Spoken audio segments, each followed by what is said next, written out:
두 종이 있었습니다. 하루는 주인이 이 두 종을 불러서 집안에 있는 모든 일들을 맡깁니다. 종에게 맡긴 일은 집안을 잘 보살피고 집안에 있는 식구들을 때에 따라서 양식을 나눠주라 하는 그런 직무였습니다. 충성스럽고 성실한 종은 주인의 약속을 따라서 때에 따라 양식을 나눠줬는데, 악한 종이 그만 주인이 떠나간 뒤로 점점점 사람이 변화합니다. 난폭해지면서 주인의 양식을 나눠주지 않고 오히려 집안 식구들을 때리기 시작하고, 자기는 주인의 돈을 가지고 밤마다 술 파티를 벌이는 거예요. 어느 날 갑자기 주인이 돌아왔습니다.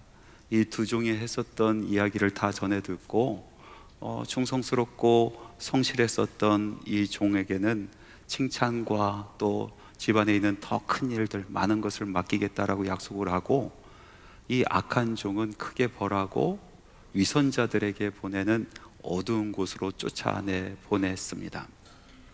오늘 이 비유의 말씀을 가만히 보면은 청직이 된 우리들이 어떻게 이 세상을 살아갈까, 그것을 다시 한번 깊이 생각하게 하는 그런 말씀입니다. 여러분, 청지기가 뭡니까? 주인 대신 주인의 뜻을 따라서 주인의 방법대로 그 집안을 다스리는 것이죠. 여러분, 우리들은 주님의 청지기입니다. 하나님께서 이 세상을 창조하시고 하나님의 사람들에게 이 땅과 이곳에 있는 영혼들을 우리에게 맡겨주셨습니다. 그래서 우리는 이 세상 살아가면서 내가 먹고 사는데 바쁘게 살아가는 것이 아니라 주님께서 맡겨주신 이 일을 가지고 이 땅을 사랑하고 잘 보살피고 하나님 대신 하나님의 뜻대로 하나님의 방법대로 이 세상을 다스리며 살아가는 그런 사람들이란 것입니다. 주님께서 바라시는 청지기는 어떤 모습일까요? 오늘 비유의 말씀 시작하는 말씀에 보니까 주님께서 정말로 원하고 바라는 청지기의 모습이 그대로 드러나 있습니다. 마태복음 24장 45절 말씀 같이 한번 읽어봅니다. 충성되고 지혜 있는 종이 되어 주인에게 그 집 사람들을 맡아 때를 따라 양식을 나눠줄 자가 누구냐. 이 말씀에 보니까 충성스럽고 지혜 있는 종이다 라고 이야기하고 있어요. 충성됨이라는 것은 피스토스, 맡겨진 임무를 성실히 잘 이행하는 그런 것을 이야기하죠. 지혜로움이라는 것은 프로니모스, 상황을 올바로 판단하고 그리고 그것을 행동하는 능력을 이야기하는 것입니다. 그러니까 충성스럽고 지혜로운 종이라는 사람은요, 임무를 성실하게 잘 감당하면서 자기가 무엇을 맡은 사람인지, 자기의 위치가 무엇인지, 자기가 해야 될 일이 무엇인지를 잘 분별할 줄 아는 그런 종이었다라는 것입니다. 이 종이 한 일이 무엇입니까? 때에 따라서 양식을 나눠주는 일이었어요. 말씀의 때에 따라 양식을 나눠준다라고 표현했는데, 여기서 이 양식이라는 것은 트로페, 먹을 것을 이야기하는 거예요. 근데 단순히 육적으로 먹을 것만 이야기하는 것이 아니라 이 트로페라는 단어는 사람이 살 수 있게 하는 기본적인 공급을 이야기합니다. 필수적인 공급, 이것은 영적인 것까지 포함되는 것 아니겠습니까? 우리 예수님께서 말씀하셨습니다. 사람이 떡으로만 살 것이 아니라 하나님의 입에서 나오는 말씀으로 살 것이니라. 그러니까 여기서 양식을 때에 따라 나눠졌다는 것은 육의 양식뿐만 아니라 영의 양식도 나눠졌다는 것입니다. 예수님께서 제자들에게 사명을 맡기시고 위탁하신 말씀을 보십시오. 마태복음 28장 18절 19절 말씀에 이런 말씀이 있습니다. 예수께서 나와 말씀하여 이르시되 하늘과 땅의 모든 권세를 내게 주셨으니 그러므로 너희는 가서 모든 민족을 제자로 삼아 아버지와 아들과 성령의 이름으로 세례를 베풀고 하는 말씀이 있습니다. 이 말씀에 보니까 하늘의 권세와 땅의 모든 권세다라고 말씀하고 있습니다. 제자들에게 위탁한 그 권세가 하늘의 권세와 땅의 권세입니다. 우리들은 하늘의 권세를 가지고 하나님의 복음의 말씀을 전하는 사람들입니다. 땅의 권세를 가지고 세상 사람들에게 물질적으로 나눠주는 그런 일들을 감당하는 사람입니다. 그러니까 충성스럽고 또 지혜로운 그 종이란 사람은요, 때에 따라 양식을 나눠줄 때 영의 양식과 육의 양식을 나눠줬다라는 그런 말씀인 것입니다. 우리 기독교 안에 두 가지 극단이 있는 것 같아요. 한쪽에서는 영혼만을 이야기하고 삶에 대해서 잘 이야기하려고 하지 않고, 또 한쪽에서는 삶에 대한 것만 이야기하고 영혼의 문제를 잘 이야기하지 않는 그런 경향이 있는 사람들이 있습니다. 영적인 것에만 우리의 부르심이 있다라고 믿는 그런 크리스찬들은 가난한 사람들, 그 사람들의 사회적인 문제 그리고 배고픔의 문제에 대해서 등한시합니다. 큰 마음을 두지 않습니다. 그저 복음의 말씀을 전해서 그 영혼이 구원받았으면 됐다라는 생각을 하죠. 그들을 도와주는 것조차도 그들이 영혼 구원하는 것을 위해서 도와주는 보조적인 수단으로만 여기는 그런 경향이 있습니다. 또 다른 극단은요, 육적인 것만 집중을 합니다. 영적인 것을 등한시합니다. 그래서 우리의 부르심이 가난한 사람들을 돕고 그들의 사회적인 문제 그리고 정치적인 문제를 해결시켜 주는 것, 그것이 우리의 임무다라고 생각합니다. 그들의 영적인 배고픔, 영혼의 구원의 문제에 대해서는 등한시 여깁니다. 그러나 오늘 말씀해 보니까 주님께서는 분명히 말씀하고 계십니다. 하늘의 권세, 땅의 권세라고 말씀하고 계시는 거예요. 영적인 문제뿐만 아니라 육적인 문제, 우리에게 그 권세가 있다는 것입니다. 그러므로 충성스럽고 지혜로운 이 청지기가 맡은 일은요, 때에 따라 양식을 나눠줄 때에 영적인 것뿐만 아니라 육적인 것을 나눠주는 그 일을 감당하는 사람이다라는 것입니다. 주님께서 원하시는 청지기는 바로 그런 모습이다라는 말씀이죠. 그러나 오늘 말씀해 보니까 악한 종이 있어요. 이 악한 종은 전혀 다른 삶을 살고 있습니다. 이 악한 종이 악한 이유가 무엇인가 보았더니 하나님의 말씀에 이렇게 기록이 되어 있습니다. 마태복음 24장 49절, 그 다음 절에 있는 말씀 같이 한번 읽어봅니다. 동료들을 때리며 술 친구들과 더불어 먹고 마시게 되면, 동료들을 때렸다라는 것은 직권남용입니다. 여러분, 청지기에게는요 때릴 권한이 없습니다. 정죄할 권한이 없습니다. 심판할 권한이 없습니다. 그것은 오로지 주인에게만 있는 것이죠. 이 청지기는 그들을 돌보라라고 세워준 직분인 것입니다. 때릴 권한이 없어요. 권력 남용입니다. 술 친구들과 함께 먹고 마셨다라는 것은 직무유기입니다. 청지기에게 맡긴 일이 무엇입니까? 때에 따라서 양식을 나눠주는 일이었습니다. 주인의 돈을 가지고 자기 배 부르게 항상 먹고 마시고 술 취하며 살아가는 것, 이것은 직무유기였다라는 것이죠. 이 악한 종이 범했었던 직권남용과 직무유기, 도대체 어떤 문제가 있는가 우리가 조금 더 깊이 들여다보기를 원합니다. 첫 번째, 직권남용입니다. 여러분, 직권남용 그 뿌리를 가만히 보면은요, 우리 안에 있는 영적인 교만입니다. 안타깝게도 오늘날 어떤 크리스찬들을 보면 영적 교만에 빠져 있어요. 나만 알고 있다라고 생각하고 저 사람들은 모른다 하며 그 사람들을 정죄합니다. 그 사람들을 업신여기고 무시하는 그런 경향이 있는 것 같아요. 한 번은 잘 아는 목사님의 SNS에 글이 올라온 것을 발견했어요. 그 글의 제목이 교만하고 무례한 기독교였어요. 제목이 특이해서 제가 어떤 내용인가 자세하게 읽어봤는데, 목사님께서 직접 경험했었던 이야기를 써놓았습니다. 서울의 한 지하철에서 복음을 전하는 사람이 있었습니다. 한 손에는 십자가를 깎아서 들고 또 한 손에는 성경책을 들고, 그리고 복음을 전하는데 이렇게 전합니다. 예수 천당, 불신 지옥 하면서 지나가는 거예요. 그 소리를 듣고 한 고등학생 정도 되는 학생이 듣기 싫었던 것 같아요. 그래서 자기 품속에 있는 이어폰을 빼서 귀를 막습니다. 눈을 감아버립니다. 팔짱을 끼워버립니다. 그 모습이 이 복음을 전하는 사람의 눈에 띄었어요. 그래서 다가갑니다. 이 고등학생 얼굴 앞에 자기 얼굴을 가까이 대고 예수 천당, 불신지옥 노려보면서 이야기하는 거예요. 그랬더니 꿈쩍도 안 합니다. 눈도 뜨지 않아요. 화가 나요. 발로 툭툭 걷어차면서 예수 천당, 불신지옥 하더랍니다. 그래도 움직이지 않냐니까 들고 있었던 십자가를 거꾸로 쥐고 그 모서리로 톡톡 때리면서 예수 천당, 불신지옥 하더란 거예요. 그러면서 얼마나 이것이 무례하고 얼마나 교만한 모습인가 하면서 글을 마치는 것을 본 적이 있어요. 너무나 부끄러운 이야기 아닙니까? 저는 부끄러운 이야기다라고 생각이 드는 것이, 그런 모습이 제 안에도 있다라는 거예요. 제 안에도 그 영적인 그런 교만함이 꿈틀거리고 있는 것을 볼 수가 있어요. 정도와 모양은 다르지만은요, 나는 잘 알고 있고 다른 사람은 모르고 있고, 나는 믿음에 온전히 서 있고 다른 사람들은 서 있지 못하다, 나는 하나님과 가까이 있고 저 사람들은 하나님과 멀리 서 있다라고 생각되는 순간 십자가를 거꾸로 들고, 그리고 남을 정죄하기 시작합니다. 심판하기 시작합니다. 믿음 없는 사람들로 치부합니다. 예수도 모르는 것들, 진리도 모르는 것들, 이런 마음이 드는 것입니다. 남을 정죄하기 시작하는 거예요. 남을 정죄하면 할수록 내 마음에 무슨 생각이 드냐면, 나는 의롭다, 나는 잘 믿고 있다, 나는 하나님께 더 가까이 있다라는 생각이 드는 것을 보고 얼마나 소름 끼치도록 내 자신이 싫었는지 모르겠습니다. 여러분 잊지 마시기 바랍니다. 이런 경험 있으십니까?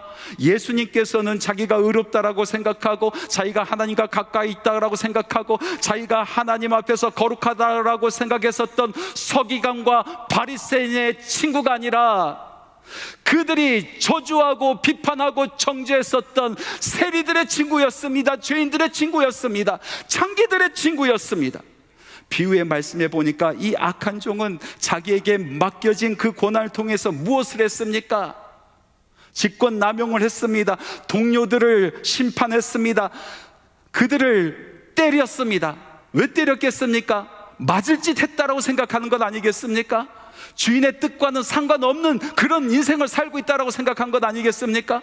주인의 뜻과 상관없이 살면서 주인의 밥을 축내는 밥벌어지들이라고 생각하며 그들을 때리지 않았겠습니까? 살아가는 성도 여러분, 잊지 맙시다. 우리 꼭 기도합시다. 우리가 무시하고, 우리가 정죄하고, 우리가 인정하고 싶지 아니하는 바로 그 영혼을 위해서 우리 예수 그리스도께서는 하늘의 보좌를 포기하시고 이 땅에 내려오셔서 그들을 위하여 십자가에 달려 돌아가셨다는 그 사실을 여러분 절대로 잊지 맙시다.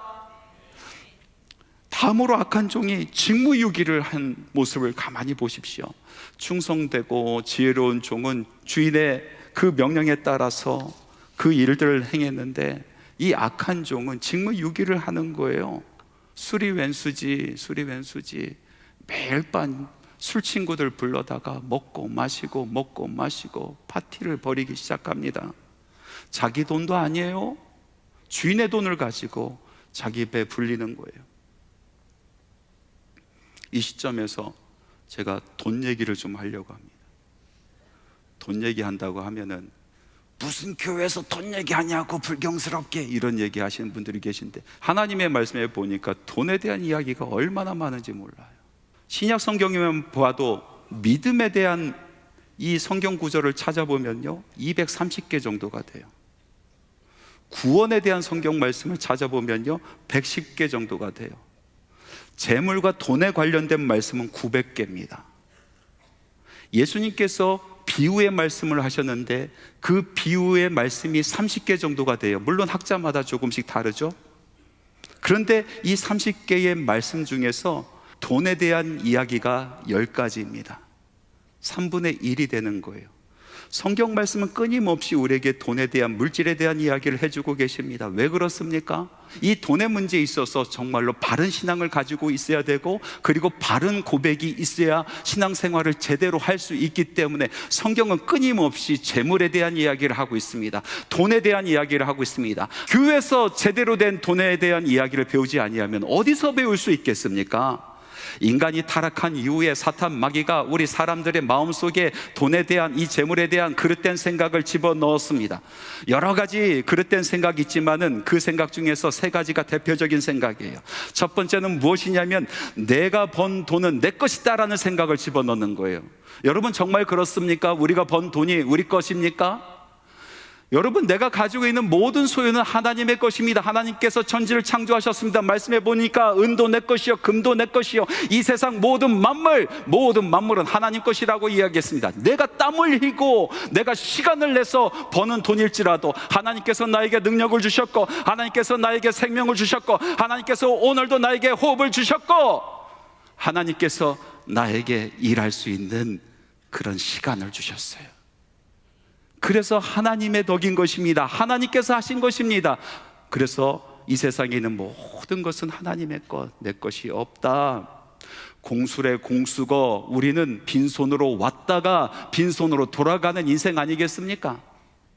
사탄 마귀가 이 돈에 대해서 또 나쁜 생각을 우리에게 주었는데 그것은 뭐냐면 돈이면 뭐든지 할 수 있다라는 생각이에요. 돈을 벌어보니까 또 써보니까 이것도 되고 저것도 되거든요. 그러니까 우리가 착각하는 거예요. 돈이면 뭐든지 된다. 근데 정말 그렇습니까? 돈이면 뭐든지 됩니까? 가만히 우리 인생을 돌아보면은 우리 인생에서 정말로 필요한 것은 돈으로 절대로 살 수가 없어요. 여러분, 행복을 돈으로 살 수 있습니까? 어떤 사람이 이렇게 얘기해요. 행복을 돈으로 살 수 없습니다. 왜냐하면 나는 돈이 없기 때문에. 그렇게 이야기하신 분도 있어요. 여러분, 그것은 농담이죠. 행복을 돈으로 살 수가 없죠. 쾌락은 돈으로 살 수가 있죠.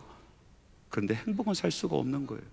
여러분, 사랑을 돈으로 살 수 있습니까? 에이, 목사님, 제가 드라마를 봤는데 그 드라마에서 사랑, 웃기지 마, 너 얼만데, 그 얘기 들어보는데 막 가슴이 콩쾅콩쾅 뛰고 아주 심쿵했습니다. 여러분, 그것은 돈 때문에 가슴이 뛴 게 아니라 원빈 때문에 뛴 거예요. 원빈이 그런 얘기를 하니까 가슴이 뛰지. 여러분, 돈으로 절대로 사랑을 살 수가 없어요. 돈으로 사람을 내 옆에 앉혀놓을 수는 있지만은 그 사람의 마음을 살 수가 없어요. 그 사람의 사랑을 살 수가 없는 겁니다. 여러분, 돈으로 우리에게 지식을 쌓게 할 수는 있지만은요, 세상을 살아가는 지혜는 얻을 수가 없는 거예요. 돈으로 우리가 잠을 잘 잘 수 있는 아주 기가 막힌, 과학적으로 아주 훌륭한 그런 침대는 살 수 있지만 꿀잠은 잘 수 없는 거예요. 돈으로 할 수 없는 것들이 너무나 많이 있습니다. 그런데 착각하게 만드는 거예요. 돈이면 다 된다라고 착각하게 만들어요. 사탄 마귀가 또 이런 생각을 줘요. 돈이 있으면 하나님을 찾지 않아도 된다라는 그런 생각이에요. 그래서 사업이 어렵고 자기 형편이 어려울 때 하나님을 그렇게 찾던 사람들도 사업이 풀리고 문제가 해결되면 떠나가 버리는 것이 얼마나 많이 있어요. 그런데 가만히 생각해 보면 돈이 쌓이면 쌓일수록, 많아지면 많아질수록 하나님을 더욱더 찾아야 되는 건 아니겠어요? 하나님께서 그만큼 우리에게, 나에게 맡겨줬기 때문에 하나님의 뜻이 무엇인지 더욱더 강구해야 되는 거 아니겠어요? 하나님께 찾아가서 물어보는 기도의 자리를 더욱더 사모해야 되는 것이 아니겠습니까? 돈이 있으면 하나님을 떠나도 된다, 하나님을 찾지 않아도 된다, 하나님을 의지하지 않아도 된다라는 그런 생각을 가지고 살아가는 순간 돈의 노예가 되는 것입니다. 그 10년 가운데 돈을 숭배하는, 만몬을 숭배하는 마음이 들게 되는 것입니다. 돈이라는 것이 그렇습니다. 여러분, 우리가 신앙생활을 하면서 하나님의 것을 도둑질하는 경우가 있어요. 아니, 저는 하나님의 것을 도둑질한 적이 없는데요. 아니요, 여러분 잘 생각해 보세요. 하나님의 것을 도둑질한 경우가 있어요. 두 가지가 있습니다. 첫 번째는 11조예요 하나님의 말씀 말라기 3장 8절 말씀을 우리 같이 한번 읽어보겠습니다. 큰 소리로 읽어보겠습니다. 사람이 어찌 하나님의 것을 도둑질하겠느냐? 그러나 너희는 나의 것을 도둑질하고도 말하기를 우리가 어떻게 주의 것을 도둑질하였나이까 하는도다. 이는 곧 11조와 봉헌물이라. 하나님의 말씀을 보니까 11조와 봉헌물을 하지 않은 것은 하나님의 것을 도둑질한 것이다 라고 말씀하고 있어요. 하나님께서 째째하게 우리에게 헌금 떼어 먹은 거 가지고 나무라는 것이라고 생각하지 마십시오. 이 말씀을, 의미를 여러분 잘 아셔야 됩니다. 하나님께서는 부족한 것이 없는 하나님이십니다. 우리의 헌금이 필요 없으신 분이십니다. 하나님께서 교회를 세우신다라면요, 우리 헌금 없이도 교회를 세우신 분이에요. 복음이 선포되게 하면 돌을 들어서 그 돌로 하여금 복음이 선포되게 만드신 하나님이십니다. 하나님께서 돈 때문에 그런 것이 아니라 그 이면의 의미를 우리에게 전달하기 위해서 그러는 것입니다. 11조 안에 담겨져 있었던 우리의 마음, 11조 안에 담겨져 있었던 우리의 정성과 우리의 고백, 그것을 까맣게 잊어버리고 자기의 욕심대로 살아가서 돈의 노예처럼 살아가는 우리의 모습을 보시고 한탄하시면서 하시는 말씀인 것입니다. 저는 오늘 우리 모두가 11조에 대해서, 이 고백에 대해서 바로 알았으면 좋겠습니다. 율법적으로 따져 묻지 말고 11조를 내야 되느냐 내지 말아야 되느냐 율법적인 얘기하지 말고 정말로 하나님의 말씀이 우리에게 강조하는 것, 하나님의 말씀의 그 의미를 생각해서 11조에 무슨 고백이 있는지 우리가 바로 알기를 정말로 소망합니다. 여러분, 11조에는 3가지 고백이 있어요. 이 고백을 잘 하게 되면요, 사탄 마귀가 물질에 대해서 우리에게 속이는 그 모든 것을 걷어치우는 삶을 살 수가 있게 되는 것입니다. 첫 번째 고백은 무엇이냐면, 우리가 11조를 하나님 앞에 바쳐 올리면서 나는 청지기다라는 고백을 그 안에 담는 것입니다. 나는 청지기입니다. 하나님께서 나의 주인이 되어 주셨고 하나님께서 그것을 나에게 맡겨주셨습니다. 나는 맡겨진 것을 운영하는 청지기일 뿐입니다 라고 우리는 고백하는 것입니다. 내 손에 있는 것 잠시 하나님께서 나에게 주신 것이다 라는 고백이 11조 안에 담겨져 있는 것입니다. 두 번째 고백은 무엇입니까? 11조는 내가 공동체 안에 있음을 고백하는 그런 고백입니다. 교회라는 믿음의 공동체 안에서 나는 한 식구다, 나는 한 식구다, 내가 영적인 것을 같이 먹고 내가 육적인 것을 같이 나누는, 나는 이 교회 공동체 안에서 한 식구다라는 것을 고백하고 있는 것입니다. 구약 성경의 말씀에 보면은 11조를 성도들이 내면은 그것으로 무엇을 사용했습니까? 먼저 성전을 유지합니다. 성전을 다시 한번 재건합니다. 성전을 깨끗이 합니다. 성전을 보수합니다. 그리고 11조를 통하여 하나님을 분깃으로 삼고 성전에서 일을 하고 있는 제사장들과 레위인들을 먹입니다. 11조를 통하여 또 무엇을 하였습니까? 가난한 사람들을 살핍니다. 고아를 살핍니다. 과부를 살핍니다. 몸이 상하고 정신이 상해서 일하지 못하는 사람들을 먹이는 일을 하였던 것입니다. 11조를 통하여 믿음의 공동체가 성전을 중심으로 든든히 서갔던 것입니다. 바로 그 정신이 신약교회의 공동체 안에 흘러 들어가는 것입니다. 우리는 11조를 통하여 교회를 섬깁니다. 교회를 보수합니다. 교회를 지켜가고 있습니다. 하나님을 분깃으로 알고 복음을 위하여 사역하는 그 사역자들과 함께 먹는 것입니다. 그리고 이 11조를 통하여 복음이 선포되는 것을 우리는 그 열심을 다하여 일을 합니다. 11조를 통하여 우리는 가난한 사람들을 돕습니다. 교회라는 공동체 안에서 내가 한 식구로서 같이 먹고 때에 따라서 영적인 것, 때에 따라서 육적인 것을 서로 나눈다라는 고백이 바로 이 11조 안에 있는 것입니다. 세 번째 고백은 무엇입니까? 11조는 10분의 1의 고백보다도 남아있는 10분의 9의 고백이 더욱더 큰 것입니다. 하나님께서 주목하여 보시는 것은 우리가 드리는 10분의 1을 주목하여 보시는 것이 아니라 나머지 것 10분의 9를 가지고 인생 가운데, 삶 가운데 어떻게 살아가는가, 그것이 하나님의 정말로 큰 관심인 것입니다. 정말로 중요한 것은 10분의 9인 것입니다. 내가 하나님의 뜻대로 살아가겠습니다. 하나님의 말씀대로 살아가겠습니다. 내가 물질의 문제에 있어서는 물질의 노예가 되지 아니하고 물질을 다스리는 권능을 가지고 하나님의 뜻대로 살아가겠습니다. 내가 거짓말하지 않겠습니다. 내가 정직하게 살아가겠습니다. 내가 깨끗하게 살아가겠습니다. 이것을 고백하는 것이 바로 11조의 정신인 것입니다. 나머지 10분의 9를 가지고 내가 어떻게 살 것인가?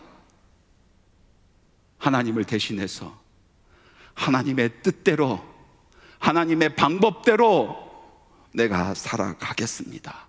그 고백이, 그 약속이 11조 안에 있는 것입니다. 그런데 이 고백을 잃어버리고 그 마음을 잃어버리고 자기의 욕심대로 살아가는 그 모습 보시고 하나님께서 한탄하시며 너희들이 나의 것을 도둑질하고 있다라고 말씀하고 계시는 것입니다.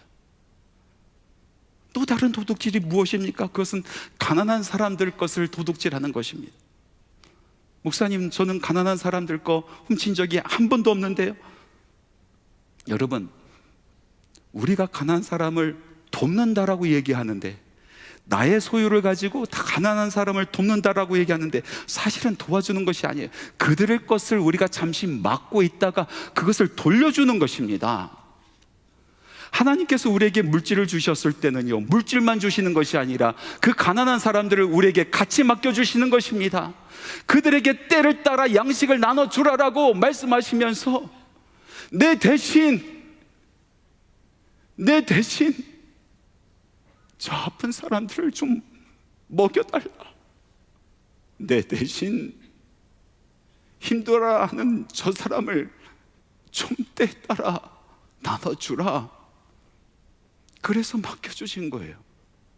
그것을 나눠주지 않고 자기가 중간에서 착복하고 꿀꺽하면 그게 도둑질이라는 것입니다.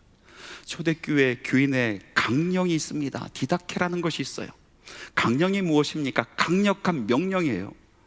그것을 어겼을 때는 형제로 보지 않겠다는 거예요. 그것을 어겼을 때는 자매로 여기지 않겠다라는 것입니다. 그것이 강령인데, 이 디다케의 말씀 가운데 이런 말씀이 있어요. 제가 여러분들에게 한번 읽어주겠습니다. 내 가진 것을 떼서 가난한 이들에게 주는 것이 아니다. 원래 그들의 것을 돌려주는 것이다. 형제 자매들과 너의 소유를 나누고 어떤 것도 내 것이라고 주장하지 말라. 영원한 것을 그들과 함께 나눈다면 이 땅의 것에 대해서는 더욱 그리해야 하지 않겠는가?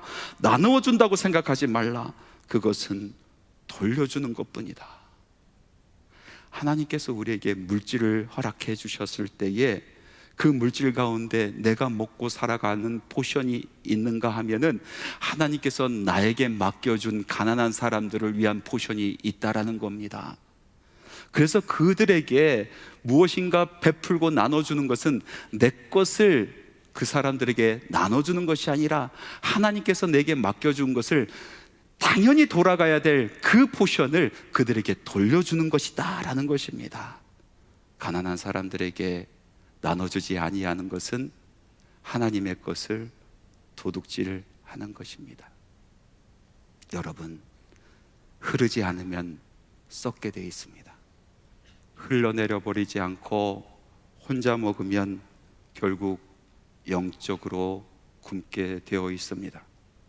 오늘 읽은 비유의 말씀을 보니까 그냥 예수 믿고 우리는 다 구원받고 천국은 따놓은 당상이다 라고 생각하며 살아가는 우리들에게 정말 머리를 꽝 하게 내려치는 그런 충격적인 말씀, 그런 말씀으로 우리에게 다가옵니다. 사랑하는 성도 여러분, 주님께서는 우리에게 하늘의 권세와 땅의 권세를 주셨습니다. 우리에게는 영권이 있고 우리에게는 물권이 있습니다. 우리에게 주신 이 영권을 가지고 우리는 신령한 것을 우리 사람들과 나눕니다. 우리에게 주신 이 물권을 가지고 우리는 우리의 물질을 사람들과 나눕니다. 말씀을 준비하면서 설교의 제목을 어떻게 정할까 기도하며 고민하는데 마음속에 이런 소리가 들렸습니다. 있을 때 잘해. 있을 때 잘해. 그 영권과 그 물건이 주어졌을 때 잘해. 내 손에 나눌 것이 있을 때 잘해. 사랑하는 성도 여러분, 우리 주님께서는 다시 돌아오십니다. 그때는 우리가 얼마나 잘 먹고 얼마나 잘 사는 것이 아니라 얼마나 잘 베풀고 얼마나 잘 흘려 보내는가가 드러나는 순간입니다. 사랑하는 성도 여러분, 잃어버렸었던 청지기의 자리로 돌아오시기 바랍니다.